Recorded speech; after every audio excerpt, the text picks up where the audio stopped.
Peace everyone, Unmask Art here, and in this video I'm going to show you 7 ways to blend colored pencils.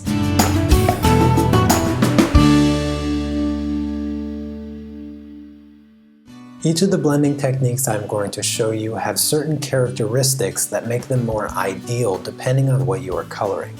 So for each of the blending methods, I will also give you some ideas as to where that particular method works best. So let's get started. The first blending method I will be showing you is layering. Blending with layers should be the first method of blending you learn because it's the foundation for all other methods of blending. To get the best results with this kind of blending, you want to control the amount of pressure on your pencil, using no more pressure than what you would use to sign your name or take notes in class. Then, alternate between your colors, gradually creating a transition by layering each color over the other. Press too hard and you'll get harsh lines in your paper that will show up through the final drawing. Not press hard enough and your colors will look faded and dull. Blending by layering is great for beginners. It's quick, it's easy, and makes drawings look more impressionistic. It's generally what you'd use in a coloring book. The second blending method I will be showing you is burnishing. Burnishing is a term that refers to adding so many layers in addition to pencil pressure that it causes a smooth, glossy texture of color over the paper. It is simply the next evolution to layering. Just like layering, getting the best results requires control over your pencil pressure. The exception here is, as you lay more and more of your color, you gradually apply more pressure. With each subsequent layer, the pencil will require more pressure to stick to the paper, so only press as hard as you need to get the color to show up. One thing to remember, you should never be pressing hard enough to hurt your hand. Art shouldn't be painful. Burnishing will make your colored pencil work look more polished and professional. It requires more time than just layering, so stay patient. It makes smoother subjects look really nice, so it's ideal for still life and portraits. The third blending method I will be showing you is to use a colorless blender. Now just like burnishing, using a colorless blender creates a really nice, smooth texture. A few brands offer these kinds of pencils, however I strongly recommend the Canon Luminance Colorless Blender. This blending method is identical to burnishing, with 2 exceptions. First being, you don't have to layer as heavily with your colors, and second, it allows you to smooth lighter colors without affecting the color itself. So with this technique, just layer your colors as usual, and then use the colorless blender over top to smooth out the pencil texture. Be sure to apply enough of your color before using the colorless blender, otherwise you'll be left with uneven coverage. The added control of using a colorless blender makes it perfect for working on subjects like eyes and skin. The combination of smoothing the surface and adding a translucent, waxy coating really helps create a glossy look. The fourth blending method I will be showing you is to use solvent. Using a solvent to blend, if you haven't done so yet, will change your life. The pigments in colored pencils are held together by binders, so when you apply paint thinner, odorless mineral spirits, Zest It, or any other solvent, you dissolve the binder holding the pigment together, allowing you to spread the pigment across the paper. Unlike burnishing, this method does not require as many layers. Once you have a couple layers of your colors down, you just take a brush dampened with your solvent and gently brush your colors together. A few things to know about this technique. 1. Make sure you have enough colored pencil on your paper. Not having enough will make your colors spotty and uneven. 2. Don't use too much thinner.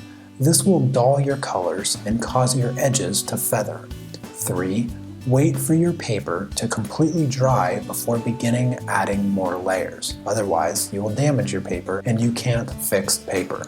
This method is great for blending large areas and creating soft, blurry backgrounds in your colored pencil work.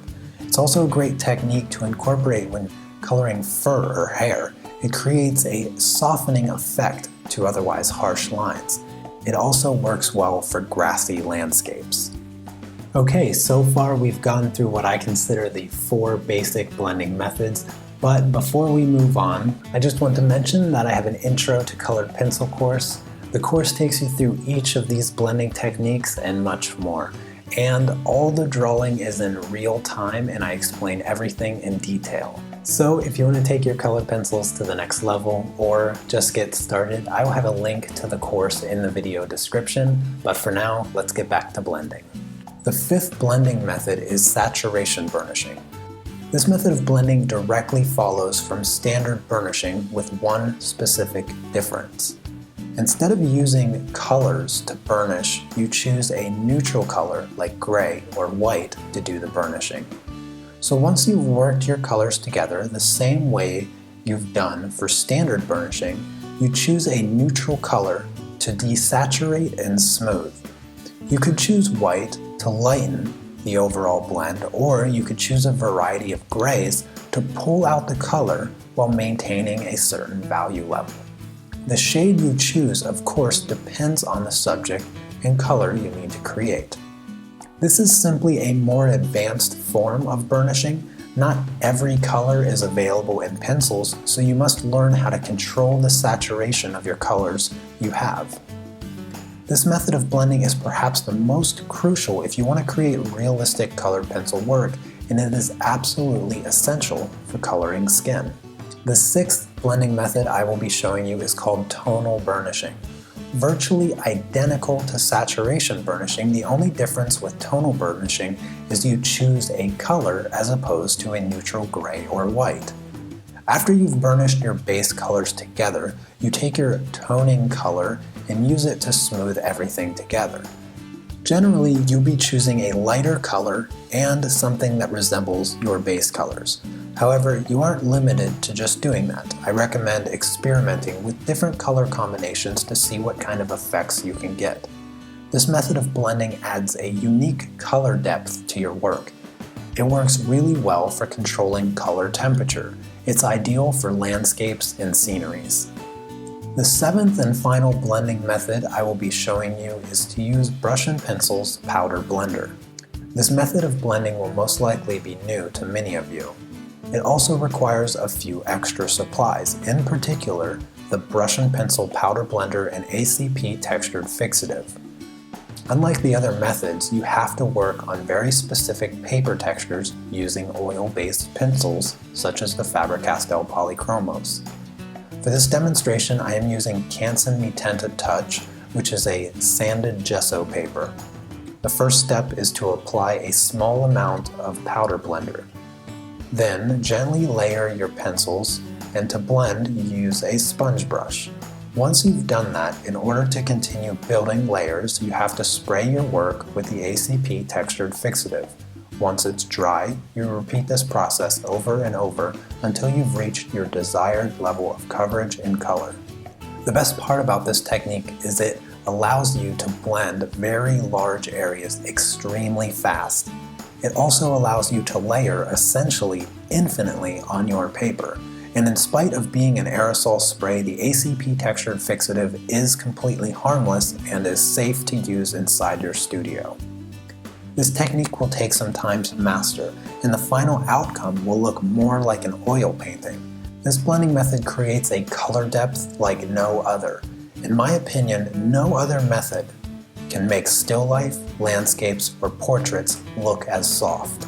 Alright everyone, there you have it, 7 ways to blend colored pencils. I hope that you found this video helpful. If you did, let me know by commenting below and giving the video a thumbs up. Feel free to ask me questions and leave suggestions for future tutorials, and subscribe so you don't miss out. And I'll see you next time. Take care. Peace. Thanks for watching everyone. I hope that you enjoyed the video. If you're interested in learning more about colored pencils or pastels, come join me and many others over on my Patreon page, where I do live demonstrations and tutorials every week. Hope to see you there.